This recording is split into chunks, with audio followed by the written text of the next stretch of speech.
jeudi 2 juin 2022, la mort de Rachel. Le texte à mémoriser se trouve dans Genèse chapitre 32, le verset 28. Il dit encore, « Ton nom ne sera plus Jacob, mais tu seras appelé Israël, car tu as lutté avec Dieu et avec des hommes, et tu as été vainqueur. » Aussitôt que Jacob quitta Béthel, 3 incidents interdépendants marquèrent la dernière étape de son voyage. Lisons Genèse chapitre 35, les versets 15 à 29, et nous répondrons ainsi à la question suivante.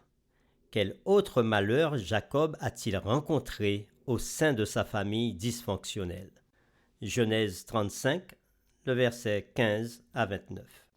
Ils partirent de Bethel, à quelque distance d'Éphrata. Rachel accoucha. Elle eut un accouchement pénible. Pendant les douleurs de l'accouchement, la sage-femme lui dit « N'aie pas peur, tu as encore un fils. » Comme elle allait rendre l'âme, car elle était mourante, elle l'appela du nom de Ben-Oni, fils de mon mâle. Mais son père l'appela Benjamin, ce qui veut dire fils de la main droite. Rachel mourut et fut ensevelie sur le chemin d'Éphrata, c'est-à-dire Bethléem. Jacob installa une pierre levée sur sa tombe. C'est la pierre levée du tombeau de Rachel jusqu'à aujourd'hui. Israël partit et dressa sa tente au-delà de Migdal et d'Er. Pendant qu'Israël demeurait dans ce pays, Ruben alla coucher avec Bila, concubine de son père, et Israël la prit. Les fils de Jacob étaient 12, fils de Léa, le premier-né de Jacob, Ruben, puis Siméon, Lévi, Juda, Issachar et Zabulon. Fils de Rachel, Joseph et Benjamin. Fils de Bila, servante de Rachel, Dan et Nephtali. Fils de Zilpa, servante de Léa, Gad et Azer.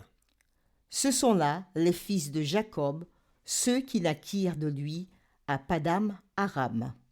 Jacob arriva près de son père à Mamré, à Kiriath Arba, c'est-à-dire Hébron, où Abraham et Isaac avaient séjourné en immigré. Les jours d'Isaac furent de 180 ans, puis il expira. Il mourut et fut réuni aux siens, âgé et rassasié de jours. Ésaü et Jacob, ses fils, l'ensevelirent. Revisitons les 3 incidents qui marquèrent la dernière étape du voyage de Jacob vers la terre promise. Le premier est la naissance du dernier fils de Jacob, Benjamin. La naissance de Benjamin est liée à Bethléem, qui se trouve au sein de la terre promise. Cette naissance est ainsi la première concrétisation de la promesse de Dieu pour l'avenir d'Israël. La sage-femme, prophétiquement, s'adresse à Rachel avec les mêmes paroles que Dieu a prononcées pour rassurer Abraham. « N'aie pas peur ».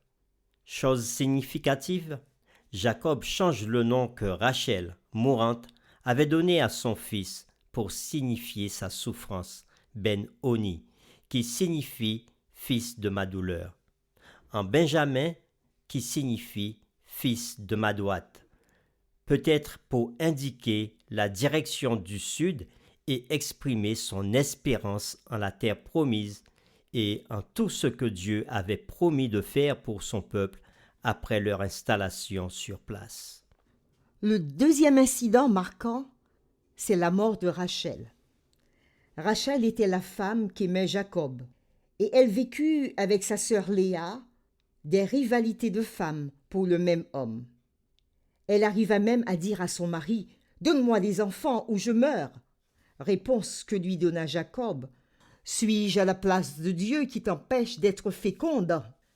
Par sa servante Bila, Rachel aura un premier fils, Dan, qui signifie « Dieu m'a rendu justice ». Puis toujours par sa servante Bila, elle aura un deuxième fils qu'elle appellera Nephtali, qui signifie « J'ai lutté divinement contre ma sœur et je l'ai vaincue ». Rachel devint elle-même enceinte et elle enfanta un fils, Joseph, et elle dit, Dieu a enlevé mon opprobre. C'est en Canaan, à Ephrata, quand Rachel mit au monde son deuxième fils, qu'elle mourut. Jacob, le père de l'enfant, l'appela du nom de Benjamin. Le troisième incident est que Ruben, le fils aîné de Jacob, eut des relations sexuelles avec Bila, la servante de Rachel. Bien que le texte ne dise pas pourquoi le jeune homme a fait une chose aussi malfaisante, c'est peut-être pour ternir la naissance du dernier fils de Jacob et pour humilier la mémoire de Rachel. Mais nous l'ignorons. Effectivement, nous ne savons pas pourquoi il commit cet acte scandaleux en dehors du fait qu'il ne s'agissait d'un autre exemple de dépravation humaine. Chose étonnante, Jacob ne réagit pas à cette terrible transgression, bien qu'on lui en parle. Peut-être qu'à ce stade de sa vie, Jacob avait fait confiance à Dieu et croit qu'il accomplira sa parole malgré le péché et le mal qui se manifestent parfois autour de lui. C'est précisément cette leçon de foi qui est sous-entendue dans la liste des 12 fils de Jacob, qui deviendront les ancêtres d'Israël. Ce ne sont pas les personnes les plus aimables qui soient, comme nous le verrons. Mais malgré tous les problèmes, tous les dysfonctionnements, et même le mal pur et simple, comme Ruben avec Bila, la volonté de Dieu allait s'accomplir dans cette famille, aussi perturbée qu'elle fut, et peu importe le degré de mal qui y régnait. Nous voulons conclure avec cette réflexion. Malgré l'erreur humaine, les desseins ultimes de Dieu seront accomplis. Imaginez ce qui se passerait si les gens coopéraient, s'ils lui obéissaient.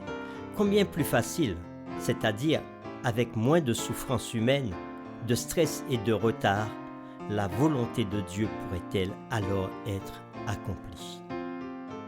Faisons ensemble cette prière.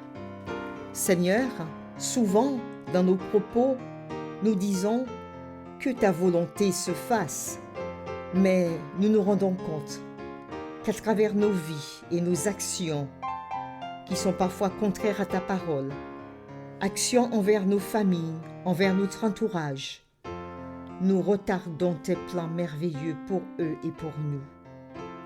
Aide-nous à surmonter le mal et à choisir le bien en toute occasion. Par le nom de Jésus-Christ notre Seigneur, nous te prions. Amen.